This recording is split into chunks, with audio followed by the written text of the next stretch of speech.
اللهم صل على سيدنا محمد وعلى آل سيدنا محمد. السلام عليكم ورحمة الله وبركاته. الحمد لله رب العالمين، والصلاة والسلام على سيد المرسلين وعلى آله وصحبه أجمعين. رب اشرح لي صدري ويسر لي أمري واحلل عقدة من لساني يفقه قولي. سبحانك لا علم لنا إلا ما علمتنا إنك أنت العليم الحكيم. ولا حول ولا قوة إلا بالله العلي العظيم. Jadi insya-Allah untuk selok Hidayah Nur Ramadan, saya akan menyambung pembicaraan berkaitan dengan taubah. Yang mana taubah wajib ijma' ulama dengan perintah ayat Al-Quran dan hadis Nabi sallallahu alaihi wasallam. Allah Subhanahu wa taala memerintah di dalam Al-Quran, ya ayyuhalladzina amanu tubu ilallahi taubatan nasuha. Wahai orang-orang yang beriman, bertaubahlah kamu kepada Allah Subhanahu wa taala akan sebagai taubah yang sebenar-benarnya. Di ayat yang lain Allah Taala memerintahkan watubu ilallahi jami'a ayyuhal watubu ilallahi jami'an ayyuhal mu'minuna la'allakum tuflihun. Dan bertaubahlah kamu kepada Allah sekaliannya, wahai orang-orang yang beriman, mudah-mudahan kamu mendapat kemenangan. Jadi taubah wajib ijma' ulama, sama termasuklah daripada dosa-dosa yang kecil atas kebanyakan pandangan ulama. Taubah daripada dosa yang besar wajib ijma' ulama. Taubah daripada dosa-dosa yang kecil, jumhur kebanyakan ulama menghukumkan wajib juga. Walaupun setengah pandangan menyatakan ada pun dosa-dosa yang kecil tidak wajib bertaubah, diampuni oleh Allah Subhanahu wa taala dengan amal kebajikan yang dilakukan.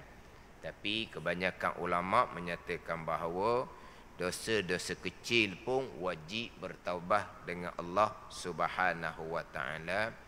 Yang mana pembicaraan taubah ni dia punya syarat utama adalah ilmu. Orang yang nak bertaubah dimulai dengan belajar ilmu fardu ain. Yang pertama-tamanya bertaubah daripada dosa besar kerana mengekali jahil fardu ain. Orang yang meninggalkan sembahyang berdosa besar. Orang yang meninggalkan belajar fardu ain pun dosa besar. Orang yang meninggalkan puasa tanpa uzur syar'i dosa besar. Orang yang meninggalkan belajar fardu ain pun dosa yang besar. Bukan hanya orang tak sembahyang je dosa besar, fasik. Orang yang tak puasa sahaja dosa besar, fasik. Orang yang meninggalkan belajar fardu ain dosa besar, fasik. Tak ada nilai di sisi agama Allah Subhanahu wa taala. Kemudian meninggalkan belajar fardu ain dosa besar apabila tidak belajar ilmu fardu ain, contohnya bab pegangan, berpegang pula dengan akidah yang terpesong, itu dosa besar yang lain. Apabila tidak belajar fardu ain fiqh, sembahyang puasa tidak sebagaimana yang diperintah oleh Nabi sallallahu alaihi wasallam, sembahyang puasa yang tidak sah, dosa besar yang lain. Apabila tidak belajar ilmu fardu ain tasawuf, maka tidak bertaubah, dosa besar yang lain. Tidak zuhud, dosa besar yang lain. Tidak syukur, tidak sabar, tidak redha, itu dosa besar yang lain. Sebaliknya, apabila tidak belajar ilmu fardu ain, hati bersifat dengan riak, dosa besar yang lain. Ujub takabur, dosa besar yang lain. Jadi syarat utama untuk bertaubah adalah belajar. Kita belajar fardu ain tauhid, fiqh, tasawuf. Apabila kita belajar, kita menyadari bahawa kita berpegang dengan akidah yang terpesong, bertaubat segera daripada akidah yang terpesong, berpegang dengan akidah ahli sunnah wal jamaah. Kalau kita belajar, kita menyadari sembahyang kita tak betul, kita bertaubat kepada Allah Subhanahu wa taala, kita mendirikan sembahyang dengan lengkap syarat serta dengan rukun. Jadi diri belajar tu taubah. Dalam belajar tu banyaklah kesalahan-kesalahan kita yang kita menyadari, kemudian kita bertaubat kepada Allah Subhanahu wa taala. Kemudian kalau dalam kitab Minhajul Abidin, dia membahagikan dosa kepada 3 lah. Yang pertama, dosa usuluddin, dosa pegangan. Yang pertama, dosa usuluddin, berpegang dengan akidah yang kufur. Yang kedua, dosa usuluddin, berpegang dengan akidah yang bid'ah. Berpegang dengan akidah yang kufur, orangnya orang Islam, tetapi berpegang dengan akidah yang kufur. Yang mana kalau kita belajar dalam kitab-kitab tauhid fardu ain, dia akan datangkan pegangan ahli-sunnah wal jamaahnya macam mana. Kemudian didatangkan barang siapa yang beriktikad bagian-bagian, maka kufur ijma' ulama. Orangnya orang Islam, tetapi imannya tidak sah, kufur di sisi Allah Subhanahu wa taala. Yang mana Islam dan iman kita maklum tidak berlaziman. Orang Islam ada yang tidak beriman. Yang kita maklumnya orang munafik, sebagaimana Abdullah bin Ubay. Zahirnya orang Islam, bersembahyang, berjemaah di belakang Nabi sallallahu alaihi wasallam. Apabila Abdullah bin Ubay mati, dikapankan dengan jubah Nabi sallallahu alaihi wasallam dan disolatkan jenazah Abdullah bin Ubay oleh para sahabat. Sebab ianya adalah orang Islam pada zahir, tetapi tidak beriman, kafir pada batin. Jadi antara Islam dan iman dia tidak berlaziman. Jadi kita, Islam kita umumnya kita warisi daripada ibu bapa. Kita umum kebanyakan kitanya Islam kita warisi daripada ibu bapa. Tapi iman tidak warisi. Tu dalam nasyid Raihan ke apa. Islam warisi, iman tidak warisi. Yang mana iman ini adalah yang pertama-tama ibu bapa wajib ajar kepada anak-anak. Ajar bab semayang contohnya umur 7 tahun. Tapi penekanan bab iman bukan 7 tahun. Bila anak tu sudah memahami apa yang nak disampaikan, kita sudah mula membicarakan berkaitan dengan beriman dengan Allah yang gaib, beriman dengan malaikat yang gaib, beriman dengan barzah yang gaib. Kita sudah membicarakan beriman dengan syurga neraka yang gaib. Maknanya budak ni dia sudah boleh memahami. Kita akan bicara, jangan buat seumpama tu Allah Ta'ala maha mengetahui. Jangan buat seumpama tu, nanti kalau kita besar akan ada malaikat yang sebelah kanan, sebelah kiri akan mencatat kebaikan dan kejahatan. Maknanya ini semua penekanan berkaitan dengan beriman dengan perkara-perkara yang gaib. Itu permulaan. Adapun sembahyang bermula daripada umur 7 tahun. Adapun penekanan berkaitan dengan iman bukan umur 7 tahun, sebelum daripada itu lagi. Kita pergi ke kubur, kita bicara sekadar akal mereka lah. Maknanya kita duduk alam lain, arwah duduk alam lain. Arwah duduk alam lain, kita datang, kita memberi salam, arwah yang berada di alam lain akan dengar salam kita dan akan mengenali kita. Kalau pada masa hidup arwah mengenali kita, mana kita cerita sekadar akal budak tu. Tapi yang kita cerita tu kesemuanya adalah perkara yang gaib. Tapi kita tanam ke perkara ini daripada awal-awal. Termasuk secara ni sekadar umur budak ni, kita bicara berkaitan dengan semua yang berlaku Allah telah qadakkan pada azal. Ini secara padang dengan umur dia lah, padang dengan kemampuan dia memahami. Sampai masa berlaku, kesemua yang berlaku adalah datang daripada perbuatan Allah Subhanahu wa taala. Yang berlaku ni berjaya apa semua ni, ini semua perbuatan Allah Subhanahu wa taala. Kita semua makhluk Allah yang lemah. Makhluk Allah yang lemah tidak boleh menjadikan apa-apa perkara. Jadi apa yang berlaku ni kesemuanya adalah datang daripada perbuatan Allah Subhanahu wa taala. Itu kita bicarakan berkaitan dengan beriman dengan perkara yang gaib. Alladzina yu'minuna bil ghaibi wa yuqimunas salah. Dimulai dengan mereka-mereka yang beriman dengan perkara gaib dan mereka-mereka yang mendirikan sembahyang. Jadi dalam kitab Minhaj, dosa yang pertama dosa usuluddin, dosa pegangan. Berpegang dengan akidah yang kufur, bertaubat dengan Allah Subhanahu wa taala. Orang kafir bertaubat dengan mengucap 2 kalimah syahadah. Kita orang Islam. Islam yang diwarisi daripada ibu bapa. Walaupun tidak pernah mengucap sekalipun, walaupun tak pandai mengucap sekalipun, kalau tak pernah mengucap ni tak pernah semayang lah. Yalah. Tasyahud ada 2 kalimah syahadah kan. Tak pernah mengucap, kita suruh dia mengucap, telo ke apa ke, dia tetap dihukumkan sebagai orang Islam yang diwarisi daripada ibu bapa. Jadi taubahnya adalah perbetulkan iman, perbetulkan akidah, tu taubah dia. Orang kafir tu nak bertaubah dengan mengucap 2 kalimah syahadah. Orang Islam yang sudah warisi Islam di ibu bapa, dia nak bertaubah, diperbetulkan iman, perbetulkan akidah. Daripada iman, daripada akidah yang kufur. Kemudian yang kedua, bertaubah daripada akidah yang bid'ah.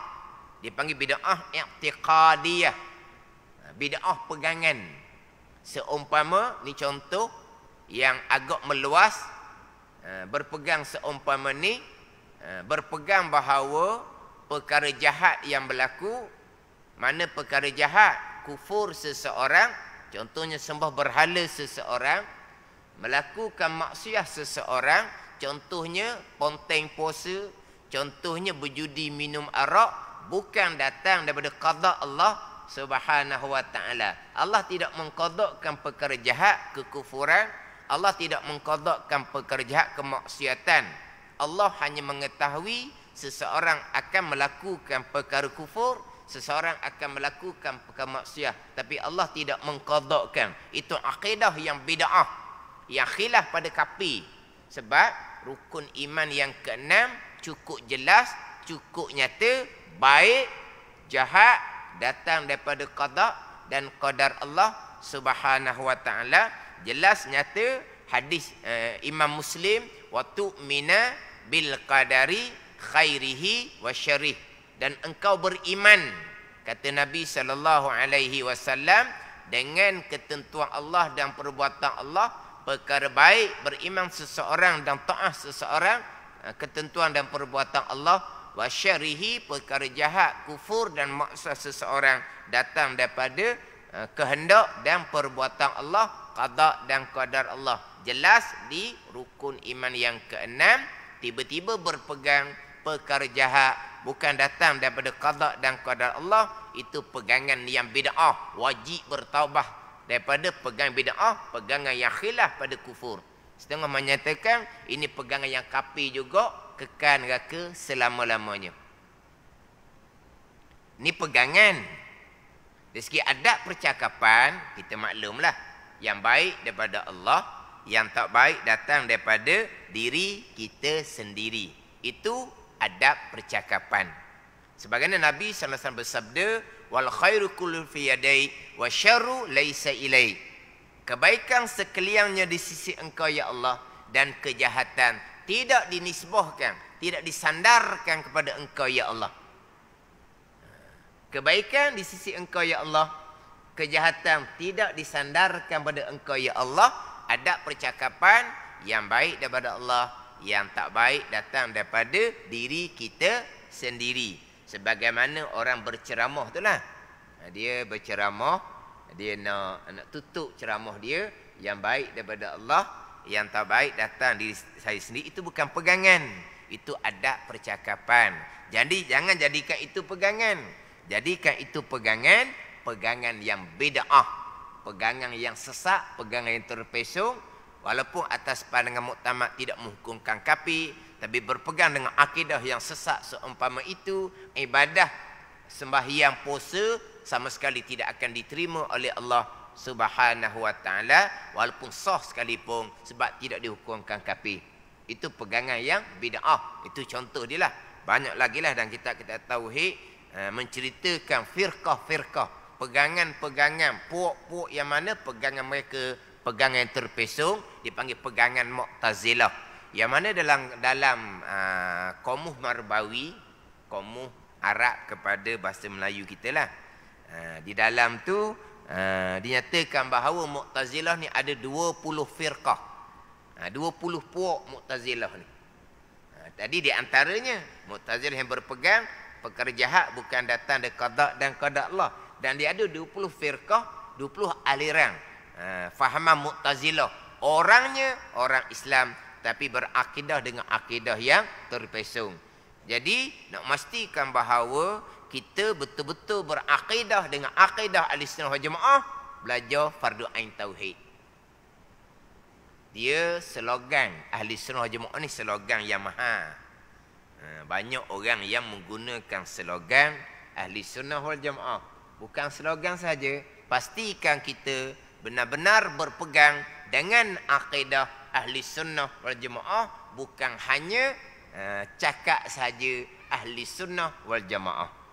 Kemudian dosa yang tiga dipanggil dosa furu'uddin, dosa cabang agama. Dosa furu'uddin ni pula dipecah pula pada ketiga. Dosa kita dengan Allah, dosa kita dengan Allah berkait dengan tinggal kefarduan, tinggal puasa, tinggal semayang. Itu dosa furu'uddin dia panggil. Dosa kita dengan Allah tetapi kesalahan kita sesama kita, dia panggil dosa dengan anak Adam. Itu pun dipanggil dosa furu'uddin. Jadi dosa yang pertama dosa usuluddin, pecah kepada pegangan kufur. Yang kedua pegangan bid'ah. Yang ketiganya dosa furu'uddin, cabang agama. Dosa furu'uddin ni pecah tiga pula. Dosa kita dengan Allah Subhanahu wa taala. Yang kedua dosa kita dengan Allah berkait dengan tinggal kefarduan, tinggal puasa, tinggal semayang, zakat kita tak bayar. Yang tiga tu dosa dengan anak Adam. Dosa dengan anak Adam ni sama ada pada agama seseorang. Kita mudah-mudah menuduh seseorang kafir, mudah-mudah menuduh seseorang syirik, seseorang terbid'ah. Itu dosa dengan anak Adam pada agama. Dosa dengan Adam pada diri. Kita pernah mencederakan orang, walaupun pada masa dahulu-dahulu kita wajib kena pergi minta maaf dengan dia. Pada ni jangan duk cerita deber dia lah. Cerita deber dia. Oh, saya masa muda salah sikit. Dia apa? Makan napa gitu tau. Dia kata makan napa, dia kata. Oh, backing dia. Tapi masa dia cakap tu, orang tolak sikit ke bawah dah. Masa dia cakap besar tu lah. Dia cerita pada masa muda.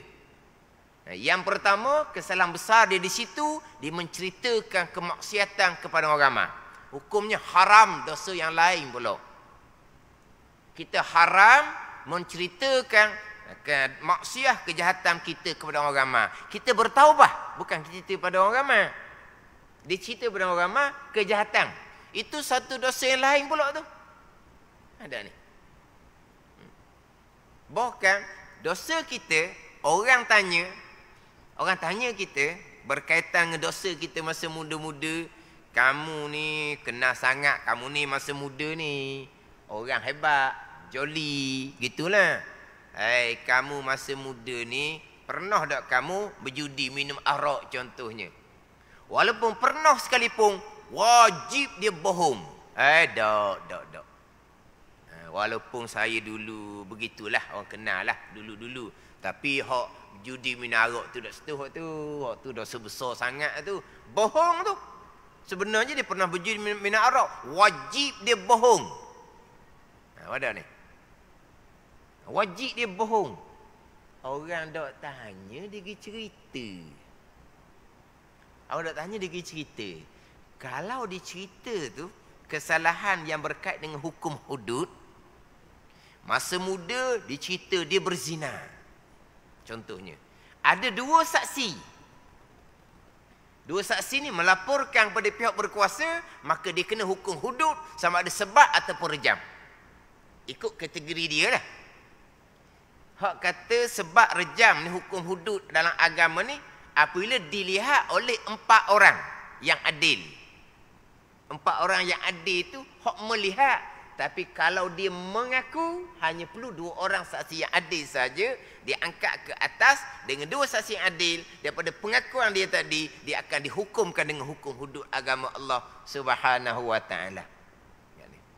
Jangan sesekali kita cerita dosa-dosa lampau kita kepada orang yang lain. Ini pasal ni dia cerita masa muda dia bergang-bergang, dia ni pukul orang. Sepatutnya dia pergi jumpa dengan orang tu. Dia minta maaf pada masa muda dahulu, saya pukul awak. Wajib kena minta maaf, itu dosa nak Adam dalam bab diri. Dosa nak Adam dalam bab harta. Jangan awak senyap, jangan. Kita duduk masjid, amat ibadah, hutang orang kita dak bayar. Ada ni. Hak ni kena selesaikan atas dunia. Kalau tidak akan dibayar dengan pahala kebajikan di padang mahsyar. Ada juga peseng. Maknanya nampak duduk masjid. Akhirnya yang segangnya siapa? Yang segangnya tuan punya hutang segang. Segang. Sebab apa? Selalu terserempak dengan dia. Dengan yang berhutang. Tapi yang berhutang ni buat dek je, buat relax je. Nak kata tidak berkemampuan, memang dia berkemampuan. Duit dia banyak. Kerja dia berjaya. Pada ni. Boleh nampak dia punya kesenangan dia. Tapi dia buat dek je. Duduk di masjid dah. Sama-sama duduk masjid dah tu. Akhirnya yang malu, tuan hutang yang malu. Pelik juga tau. Patut dia yang berhutang malu. Kenapa pula tuan hutang nak malu? Sebab tuan hutang tak salah. Tapi tiba-tiba malu kata dia. Kenapa malu? Tak tahulah. Patutnya saya tak malu dia kata. Sebab saya tak salah. Dia yang salah. Tapi bila tengok muka dia, tengok muka, patut jadi malu. Jadi dia hak mengelak. Hak tuan hutang pula mengelak. Bukan yang berhutang mengelak. Yang berhutang steady je. Amal ibadah. Tapi tidak bertaubah daripada dosa nak dalam bab harta. Hak tu kalau tak ada sesat atas dunia akan bayar dengan pahala kebajikan di padang mahsyar, boleh bawa pada seorang akan jadi muflih. Bila muflih daripada pahala kebajikan, ketika mizan, ketika timbang catatan amalan, kau tak ada lah. Sebab kita ni hisap satu, mizan satu. Ada hisap ni kira bicara. Mizan ni timbang. Antara hisap dengan mizan, dihisap dahulu. Maknanya kalau tanpa hisap, mizan kemungkinan masa timbang tu berat sebelah kebaikan. Tetapi mizan selepas hisap. Masa hisap tu lah kira bicara. Kalau banyak dosa kena Adam, pahala kebajikan akan dipindahkan kepada catatan kebaikan orang yang kita zalimi. Faham tak ni? Jadi selepas daripada tu, barulah ditimbang. Bila timbang berat sebelah kejahatan, neraka lah. Faham tak ni? Ni yang paling ditakuti pada masa hisab, kalau banyak dosa dengan Adam. Kemudian kalau kita banyak dosa dengan Adam dalam harta contoh tadi, tapi kita sekarang ni kita papa ke dana, kita dalam keadaan mana begitulah. Hidup pun orang yang bantu, orang yang apa, maknanya nak bayar balik hutang ke apa semua ke, adat kata gok gelak gambar, macam mana cara bertaubah, dan kita akan pericikan pada ni. Yang pertama kita minta halal. Kita minta halal lah. Dia halalkan, alhamdulillah. tiba-tiba dia tidak halalkan contohnya, maka kita terhutang. Jadi macam mana cara pula kitanya kalau sampai ke sudah kita tak mampu nak bayar. Kalau orang yang kita ada kesalahan bak harta dengan seseorang, dia sudah tidak ada, dia sudah meninggal, kita kena pergi kepada warasah dia, waris-waris dia. Kalau orang yang kita ada kesalahan dalam bab harta contoh dan dalam bab-bab yang lain, tak tahulah dia berada di mana dianya. Itu cerita masa duduk di Kuala Lumpur ke duduk di bandar-bandar dahulu masa muda-muda. Jadi tak tahu duduk mana dah. Tapi rasa sekarang mudah nak cari dah. Sekarang ni kan langit terbuka kan. Mudah je nak cari. Ada gambar ke ada apa tak tahulah mana kita kata. Mana kalau kita kata tak tahulah hidup ke mati duduk mana tak tahu. Macam mana cara nak bertaubat? Dia akan perici dalam kitab pembicaraan berkaitan dengan dosa anak Adam dalam keadaan kita tak mampu nak menyempurnakan. Badan ni. Kon dosa anak Adam dalam bab maru'ah. Ni dalam bab maru'ah ni lah. Dalam bab umpatan, makian, fitnah. Ni. Ni hok kena mujahadah molek. Sebab dengan kemudahan yang ada sekarang, dengan teknologi yang ada sekarang, dahulu nak mengumpat kena cari gu. Kena duduk tepi tangga cari gutu ke kutu. Gutu ke kutu. Atas kepala tu lah. Gutu ke kutu. Kutu. Bukan gutu. Dia sungguh ni. Kutu. Gutu boleh kau. Kan kita kan gutu kan. Alah kutu ke gutu gitulah. Mana cari kutu di tangga sambil cari orang. Sekarang tak perlu dah. Senyap je kita. Seorang diri je kita. Berlaku umpatan, berlaku makian, berlaku fitnah. Kita share umpatan, kita share makian, kita share fitnah. Hak ni dosa-dosa anak Adam lah ke ni. Ni kena mujahadah molek sebab teknologi yang ada di tangan kita ni keperluan kita dalam kehidupan. Pada ni. Tak ada orang yang tak ada telefon, tak ada. Kalau tak ada telefon berkali dah macam mana kita dah kalau kita pergi pejabat pergi ke mana pun tetap dia nak telefon kita. Tiba-tiba kita pergi pejabat, pergi di bank, diminta nombor telefon, saya tak ada telefon. Dia tengok kita hantar bawah orang kali. Budak sekolah pun ada telefon belaka. Makna itu keperluan dalam kehidupan. Besar manfaat telefon ni. Termasuk orang boleh belajar agama dengan teknologi telefon. Tapi besar manfaat dan juga besar mudarat kita. Kalau kita tak jaga dalam bab hubungan kita sesama anak Adam, mudah kita tersalah guna telefon dengan umpatan, dengan makian, dengan fitnah. Termasuk sebut share tadi. Bila kita share sudah menjadi milik kita. Kita share hak orang. Tapi bila kita share, sudah menjadi milik kita. Lepas tu, tuan hak asal tu, macam sistem piramid lah. Tuan hak asal lah, hak paling banyak. Dia punya dosa. Tapi hak kemudian ni pun, hak dia pula. Dia bandar ni. Sistem piramid tu lah, orang jual barang tu kan. Hak jual, hak bawah ni, dia untung dia. Hak atas, lagi banyak untung. Hak tu orang nega. Hak ni, hak muflih akhirah ni.